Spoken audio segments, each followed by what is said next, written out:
They say a lie can travel around the world before the truth even gets out of bed, and I'm living proof of that. My name is Alejandro, I'm 76 years old, and one day I woke up a different man. Not because I'd changed, but because my family decided to dress me in a mask that wasn't mine. The mask of a traitor, a thief, someone without honor. The lie began small, almost imperceptible, like a spark in the middle of the night. But all it took was a whiff of malice for it to turn into a blaze. In just a few days, everything I'd built throughout my life, my name, my honor, the little respect I had left, was reduced to ashes. I remember it like it was yesterday. It was a Sunday afternoon, the yard filled with voices, the children running around, and I sat in my corner as always. That was when I heard for the first time the whisper that would change everything. He stole. He took what wasn't his. My daughter-in-law, with cold eyes and a calculated voice, sowed the poisonous seed. And my son silently let it take root. Suddenly, eyes began to pierce me like knives. Looks that had previously been filled with respect turned to distrust. No one asked me anything. No one wanted to hear my version. They just believed it. That's how I lost all at once my family, friends, and reputation. A crime I never committed condemned me to exile within my own home. I came to be seen as a shameful burden, someone who needed to be removed. And that night, alone in my room, I asked myself, how many truths does it take to erase a lie? And deep down, I realized that it wasn't enough to simply prove my innocence. I would have to face not only their cruelty, but also the pain this betrayal had instilled in me. This is my story. The story of a grandfather who was destroyed by a cruel lie, but who discovered that no lie is stronger than the truth God writes. I've always believed that a man's honor lies in the weight of his name. My father taught me this when I was still a boy. He would say, Alejandro, you can lose money, you can lose land, but never lose respect. Because when respect is gone, you cease to exist in the eyes of others.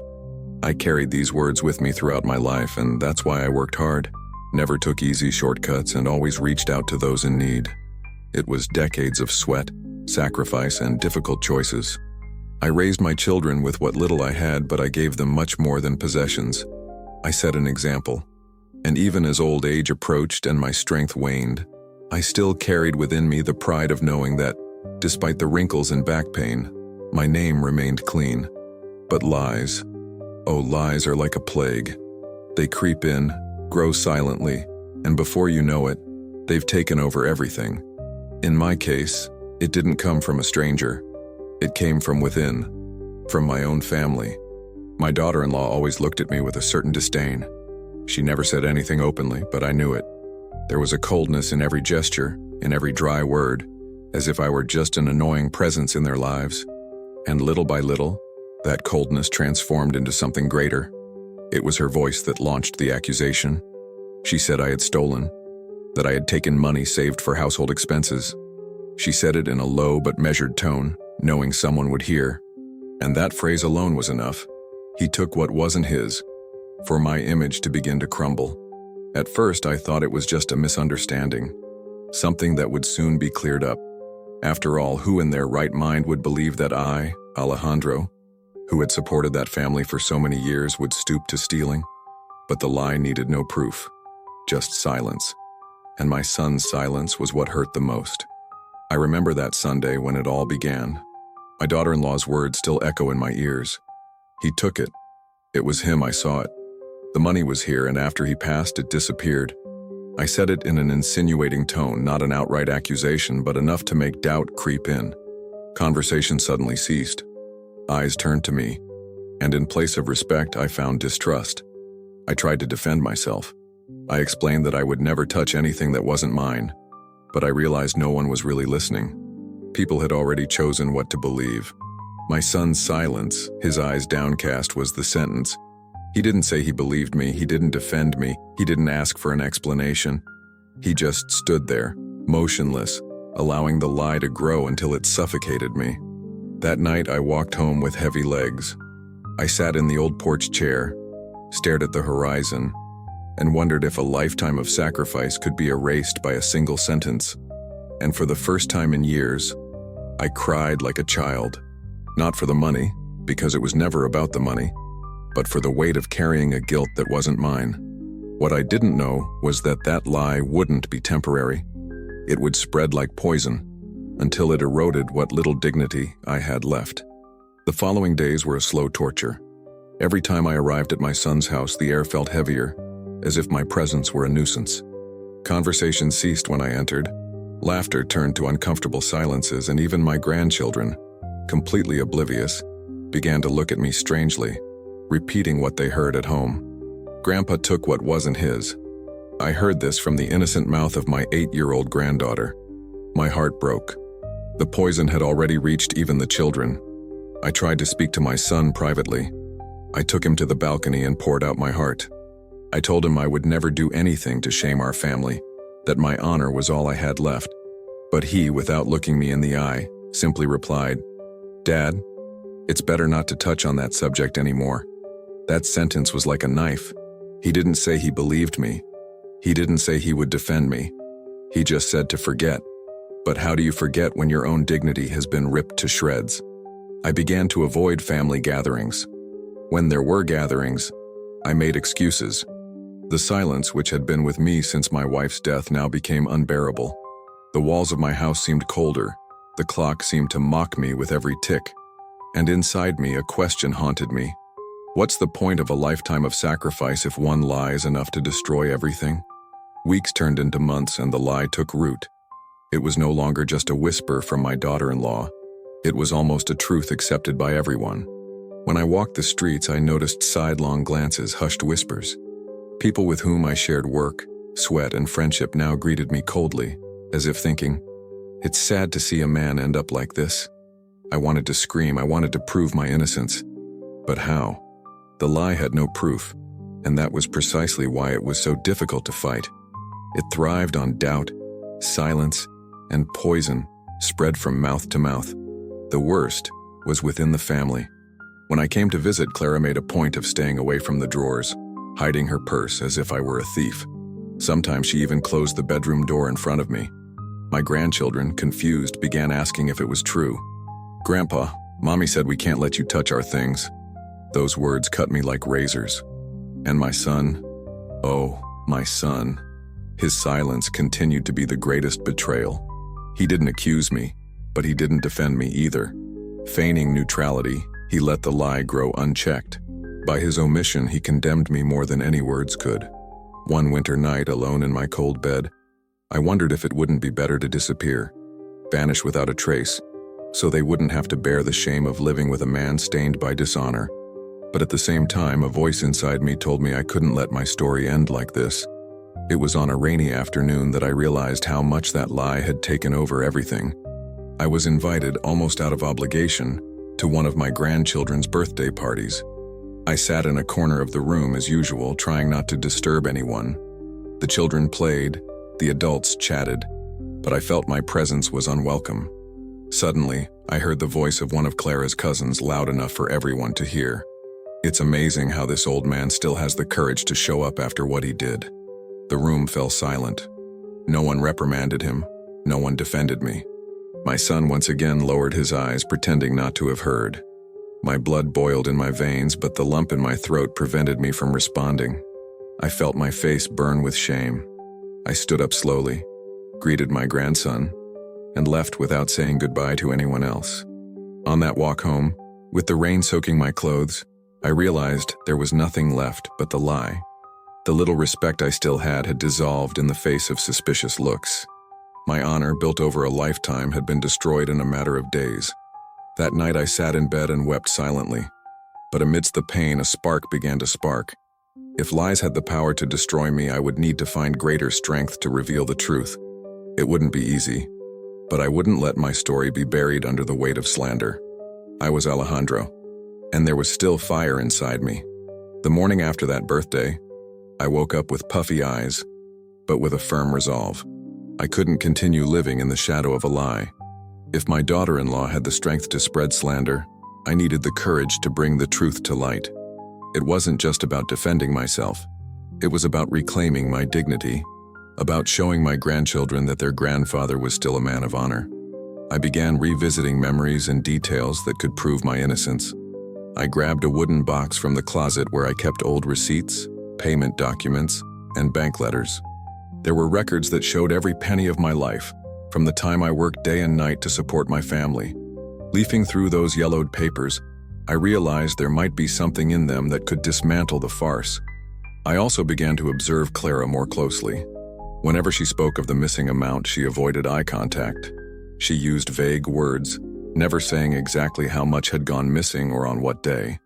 I noticed her story changing in small details, and this gave me the first clue. If it were true, there would be no contradiction.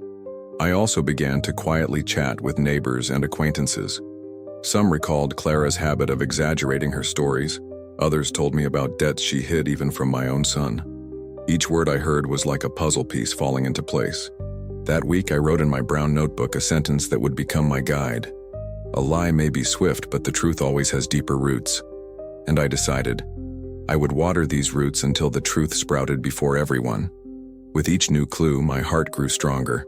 I no longer saw myself as just a tired old man, but as a man who still had a voice. I began to write down every detail I remembered from that week when the lie was born. Where I'd been, who I'd spoken to, what I'd done. I reviewed my old diaries and even small notes on old calendars I'd kept. And there I found a detail that could be decisive. On the day Clara said the money had disappeared, I was out of the house, helping my friend Julian fix the fence on his farm. I immediately went to Julian. I told him what was happening and asked if he remembered. He laughed bitterly. How could I forget? It was that day your arm locked up from so much strain, and I had to insist you rest. Of course I remember. His words were more than a relief. They were proof. I wrote everything down in my brown notebook and asked him to confirm it in front of everyone if necessary. Julian, an honest man like few others, didn't hesitate. Alejandro, you have my word. With that, I realized that documents alone weren't enough. I needed witnesses, people who knew my character and could tell me what I was really like. I sought out other longtime acquaintances. The baker who remembered seeing me that morning. The grocer who confirmed having spoken to me that very day. Each voice was a brick I used to rebuild the wall they had torn down. At night, I wrote again in my notebook. The lie stole my honor, but the truth gives me back the ground. With each day, more memories came flooding back. Old people's memories sometimes fail, but when something hurts the soul, the heart holds every detail. And that's how I remembered another crucial point. The same weekend, Clara said the money disappeared. She herself had gone to the market alone, something she rarely did. I remembered it because, upon returning, she complained about the prices and the lines. This detail made me reflect. If the money was gone, how did she return with so many bags full? Where did those expensive products come from? If days before they'd been complaining about their lack of resources? The answer was right in front of me. Clara had not only created the lie, but perhaps she'd used the money for her own whims. With this in mind, I began to organize a veritable dossier. I divided my notebook into 3 parts: documentary evidence, receipts, letters, paid bills, witnesses, Julian, the baker, the grocer, Clara's contradictions, the changing stories, the grocery bags, the cold reactions. My plan was simple. I wouldn't confront the lies with shouts, but with facts. The same man who patiently built brick walls now erected stone by stone, the defense of his honor. Still, fear lingered. What if no one believed her? Even in the face of proof, what if her younger, firmer word held more power than mine? These questions haunted me at night. But then I remembered the promise I made to myself. I wouldn't let my grandchildren grow up believing their grandfather was a thief. This thought was the flame that kept my steps firm. With each page I filled in my notebook, I felt the lie begin to lose its power within me, even as it still echoed in the mouths of others. I was no longer just the wounded man. I was becoming the man who would reveal the truth. I then decided to try something. I began making small talk in front of Clara, without her realizing my true purpose. I talked about that specific day, asked for details about schedules, and mentioned people who had seen me on the street. And each time she responded, her version changed. One moment she said the money had disappeared in the morning. Another she said it had happened in the afternoon. On one occasion, she swore she had seen my hand near the drawer. On another, she claimed she only suspected it. Her contradictions were so numerous that some relatives were already looking at her suspiciously, even though they didn't have the courage to speak out. Meanwhile, I continued seeking support. I spoke to the community priest who had known me since I was young. He was firm. "Alejandro, I've always seen you as an honest man. If you need me to testify, I will." These words strengthened me. What had once been a simple notebook now became a veritable defense file.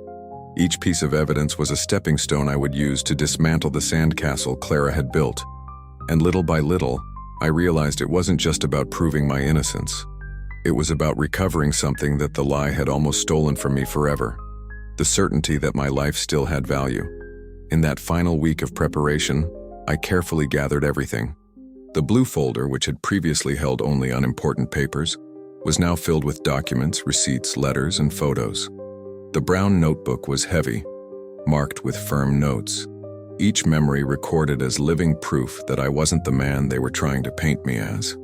Before closing the folder, I also put inside the pocket watch I had inherited from my father. He always said, "Alejandro, time shows who we truly are. Lies may travel quickly, but the truth has longer legs." Carrying that watch with me would be a symbol that my time was not yet up and that my honor would not be buried by slander. I spent nights rehearsing in front of the mirror, not to memorize words, but to ensure my voice wouldn't tremble. I didn't want to sound like a bitter old man, but like a strong man who still knew how to stand up when needed. I decided the next family gathering would be the stage. I wouldn't run away. I wouldn't hide. There in front of everyone, I would show that Alejandro wasn't a thief, nor a useless man, but a man who still had dignity. I closed the folder, looked up at the starry sky and whispered, "Elena, my dear, at the next meeting I will clear the name we built together." And with that, fear gave way to a strange serenity. The battle was near, and I was ready. The day arrived. It was a Saturday afternoon, and the whole family was gathering for one of the grandchildren's birthday parties. I knew this would be the moment. I walked to my son's house with the blue folder under my arm, each step heavier than the last. I wasn't just carrying papers with me. I was carrying a whole life. Entering the yard, I felt the usual stares, some cold, some suspicious, some just indifferent. The children ran and laughed, unaware of the weight hanging over the adults. Clara was in the center, organizing everything as if she owned the world, and my son, as always, sat quietly beside her. I greeted everyone with a slight wave and sat down in silence. I placed my folder on the table, which caught some of their attention. I saw Clara look at me with that crooked smile, the same smile she wore when she felt in control. The party continued, but I couldn't hear any more conversations. My pocket watch kept time inside my coat, each tick like a drum announcing the hour.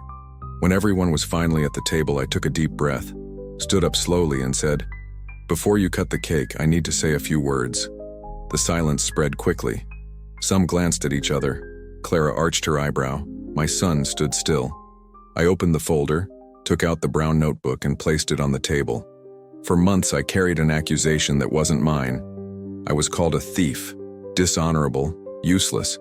But today, before all of you, I will show the truth. My eyes scanned every face around the table. Some were curious, some were tense, and some could barely look at me. Clara still had the same look of disdain, as if ready to ridicule me at any moment. I opened the brown notebook and read aloud. "On the day I was accused, according to Clara, I took money from the house's drawer. But here's the record. That morning, I was at my friend Julian's farm, helping him fix the fence." I looked up. Julian is here and can confirm. Julian, whom I had discreetly invited, stood up from the corner of the room and said firmly, "It's true. Alejandro was with me all day. In fact, I remember he almost hurt his arm from the strain." A murmur ran through the table. I saw some relatives exchanging surprised glances. Clara, for her part, pressed her lips together uncomfortably. I continued, "As if that weren't enough, here are the grocery receipts from that same day, in Clara's name. Expensive items paid for with money that, according to her, had disappeared." I placed the papers on the table. The silence was heavy. My son lowered his eyes even further. Clara tried to intervene, her voice trembling. "That doesn't prove anything. You could have hidden that money and let me pay." I tapped the notebook lightly. "Lies have short legs, Clara. But the truth, even when tired, always arrives. And for the first time, I realized that fear was beginning to shift sides. I opened another page of the notebook and held up an old photograph yellowed with age. It was me, younger, with calloused hands, handing over the bicycle I had painstakingly bought for my son. I held the photo up for everyone to see. That's me, a man who worked his entire life, who sold his own motorcycle to pay for his son's college tuition, who took care of the house when Clara gave birth, who spared no effort to support this family. Do you really think a man who dedicated every drop of his life to it would do what they accused me of? An awkward silence fell over the room. I saw some relatives nod discreetly, as if acknowledging the injustice. My eldest grandson, just 13, stared at me, and in his eyes I saw something I no longer found in adults: trust. Clara tried to regain control. She slammed her hand on the table and said, "You're trying to manipulate everyone with old memories. You know what you did." It was then that I took my father's watch from my pocket. I placed it in the center of the table and said firmly, "This clock has marked every hour of work, every dawn of struggle, every tear shed for this family. If I had done what you said, Clara, I wouldn't have had the courage to bring you here." The ticking seemed to echo throughout the room. Everyone stared at the clock as if it were a living witness to my story, and Clara, for the first time, couldn't look at me. I knew it. The truth was gaining ground, but the confrontation wasn't over yet. The tension was almost palpable. The sound of children playing in the yard seemed distant, muffled by the heavy silence that had fallen inside the room. Everyone waited for the next move, as if facing a trial. I took a deep breath and said, "You condemned me without proof. You believed a whisper, a single sentence, but you forgot to look at my entire life." I lifted the notebook again. Here are witnesses, receipts, dates, memories. But what truly defends me isn't on paper. It's in my story. My son, who had been silent until then, was fidgeting nervously with his hands. I looked at him and asked, "Tell me, son, do you really believe your father would be capable of stealing?" He didn't answer right away. Tears began to form in his eyes.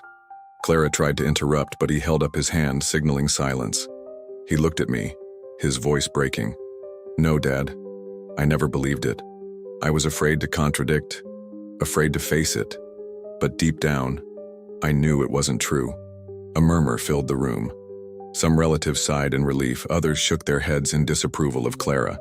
Her expression hardened, but control was no longer in her hands. I placed my hand on the table and said firmly, "The respect that was stolen from me, I'm taking back now. Not with hate, but with truth." And I realized in that moment that the lie was beginning to crumble. The silence turned into heaviness. Clara stood motionless, speechless, and everyone present awaited the outcome. I stood up slowly, placed my father's notebook and watch on the table, and said, "The lie tried to steal my name, my honor, and even the little respect I had left. But here before everyone I say, Alejandro is not a thief, Alejandro is not useless. I am a man who lived through work, sacrifice, and love for this family. And no one, not even the cruelty of a lie, will erase that." The tears finally fell from my son's eyes. He stood up and hugged me in front of everyone. It was a strong hug, full of regret. His shoulders shook as he said, "Father, forgive me. I should have spoken up. I should have defended you." The whole room seemed to breathe easier. The looks of doubt gave way to shame for having believed me so quickly. Some approached to shake my hand, others just bowed their heads. Clara, defeated, left without a word. I sat back down, held my father's watch, and watched it for a few seconds. The ticking seemed more vivid than ever. I had won. My voice had been heard, my honor restored. But when I returned home that night, I realized something disturbing. The truth had been told, but inside me, there was still pain. I needed something greater than proof and witnesses. I needed healing. And it was at this point that the real turnaround began. I returned home that night with the blue folder under my arm. My honor was clear before everyone. My son had embraced me in tears, and Clara's lie had been exposed. I should have been at peace. But when I closed the door and was alone, I realized something still hurt. I sat in the old porch chair, glanced at my father's watch, and felt my heart heavy. I had won the battle against lies, but scars still lingered inside me. The resentment still burned. The memory of the humiliation still throbbed like an open wound. I couldn't simply forget. I spent hours like that, motionless, staring into space, until, without realizing it, I started talking to myself. Lord, I have gained the truth, but I have lost my peace. I no longer know how to go on. It was at that moment that I felt something different. It wasn't an audible voice, it wasn't a flash of light in the sky. It was like a whisper within my soul, a gentle presence that enveloped me. Words I didn't know by heart, but they rang clear. Come to me, all you who are weary and burdened, and I will give you rest. My eyes filled with tears. The truth had restored my name, but I realized that only Jesus could restore my heart. I fell to my knees alone, on the porch, and there, with tears streaming down my face, I said for the first time in many years, Jesus, I need you. Heal what lies have destroyed within me. The tears flowed uncontrollably. They weren't tears of defeat, but of surrender. For the first time in a long time, I didn't have to prove anything to anyone. I didn't have to gather documents or seek witnesses. I simply surrendered. As I wept, I felt as if an ancient weight had been lifted from my shoulders. It was as if someone had reached deep into my heart and begun to cleanse every stain, every scar. The resentment I'd carried toward Clara, toward my own son, began to dissolve. It wasn't that the pain had suddenly disappeared, but now it was enveloped by a peace I'd never known. I picked up my Bible, which had been forgotten on a shelf, and opened it at random.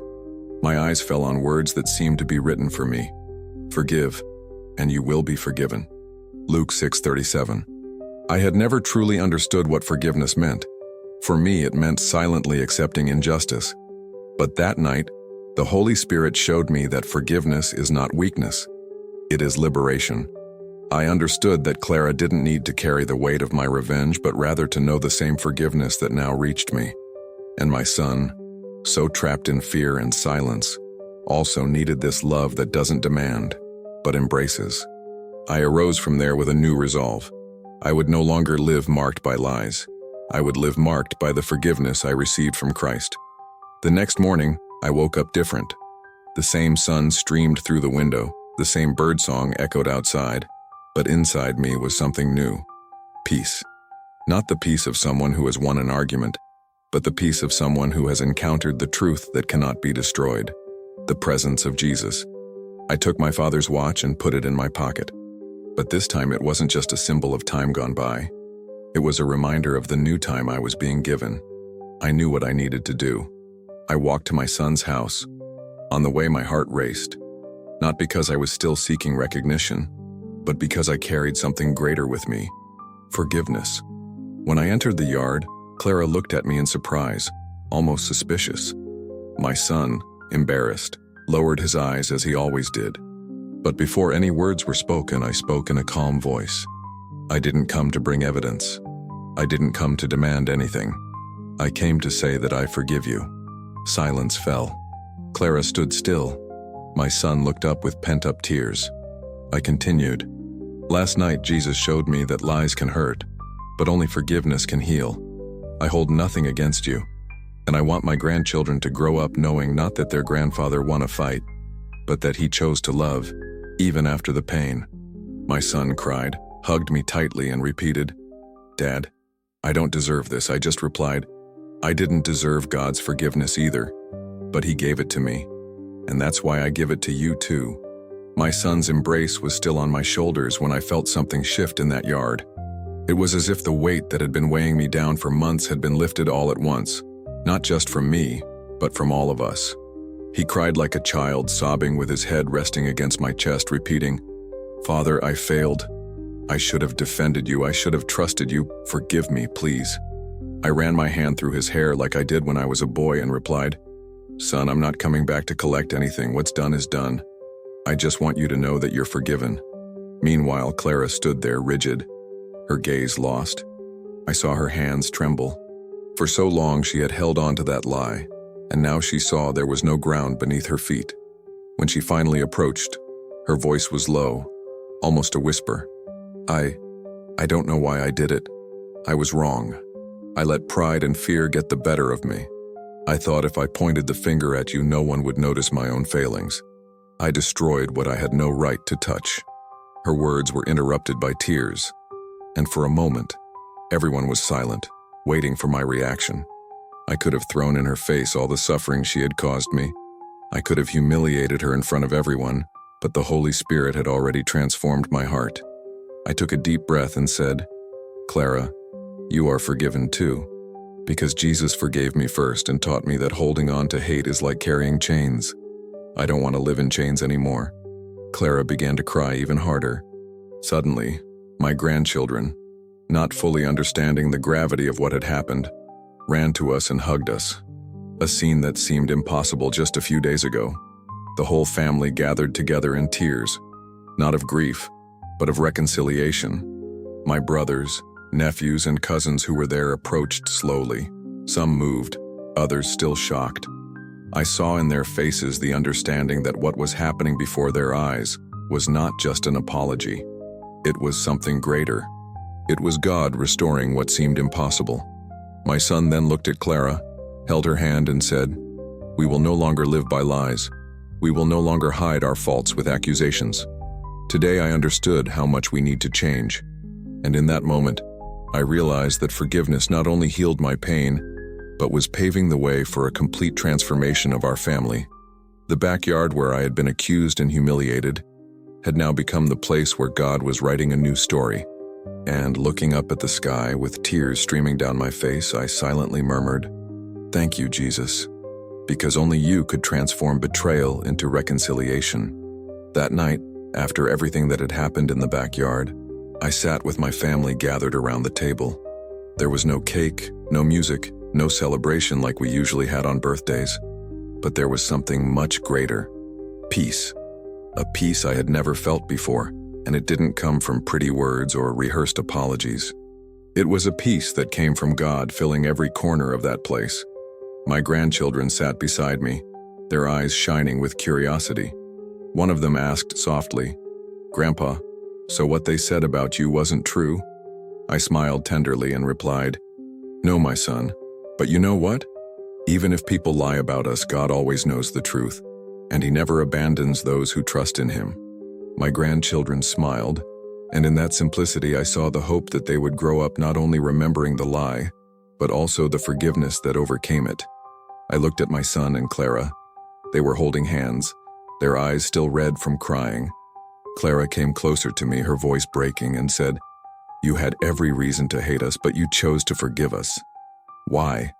I held her hand firmly and replied, "Because I found in Jesus the forgiveness I didn't deserve. And when He comes into our lives, He takes away resentment and replaces it with love. I didn't forgive because I'm strong, Clara. I forgave because God gave me strength." At that moment, even some relatives who were just watching began to get emotional. One of them murmured, "This can only be God's doing. No man alone could do what Alejandro is doing." And it was true. I knew that, on my own, I would never have succeeded. The lie had destroyed my name, my honor, and what little respect I had left. But the Holy Spirit showed me that no lie is stronger than forgiveness. As I stood to leave, I realized I was no longer leaving as a defeated man or simply as someone who had proven his innocence. I was leaving as someone restored, freed, whole again, not because my family believed in me now, but because Christ had shown me who I truly was, a beloved son, forgiven, and filled with a new purpose. I looked at everyone and said my last words that night. I don't know how many days I have left on this earth, but I know I want to spend each one of them loving and forgiving, because that's how Jesus taught me to live. And as I walked away, I saw in my family's eyes not only regret but also hope. The hope that from that day forward our story would not be marked by lies, but by the power of truth and forgiveness. If you followed my story this far, you know it began with a lie that nearly destroyed me. Clara spread cruel words, my son fell silent, and suddenly I was no longer Alejandro, the honest worker, the devoted father, the present grandfather. I was just the old thief, a shameful burden to everyone. And the worst part wasn't the slander itself, but the weight of being accused in silence, defenseless, by those I loved most. I fought. I gathered evidence, witnesses, documents. I revealed the truth to everyone and restored my honor. I managed to clear my name and tear away from Clara the mask she'd used to destroy me. But even after all this, I discovered something even more painful. Proving my innocence wasn't enough, because inside, I still carried open wounds. The resentment, the hurt, the memory of the humiliation still suffocated me. That's when the biggest turning point in my life happened. My encounter with Jesus. It wasn't on a dazzlingly lit pulpit, it wasn't at a grand spectacle. It was in the silence of my balcony, tears streaming down my face when I fell to my knees and asked God to heal me. And He heard me. I felt His presence fill the void no one could fill. The Holy Spirit taught me that true power lies not in winning arguments, but in forgiveness. Forgive Clara. Forgive my son. Forgive the suspicious looks, the words spoken, and even the ones never said. Forgive not because they deserved it, but because I too was forgiven first. That's the secret. No one gives what they haven't received, and I received the greatest gift from Jesus, forgiveness. Perhaps you, who are listening to me now, also carry lies that have been told about you. Perhaps you've been betrayed, humiliated, or even forgotten by those who should have been there for you. Perhaps you've spent nights like mine, wondering if it's still worth carrying on. I want to say, yes, it is. Because there is a God who knows the truth, even when the whole world believes the lie. And He is ready to lift you up, restore you, and write a new chapter in your story. If this message touched your heart, I invite you not to keep it to yourself. Subscribe to the channel and share this video with someone who needs to hear about forgiveness and hope.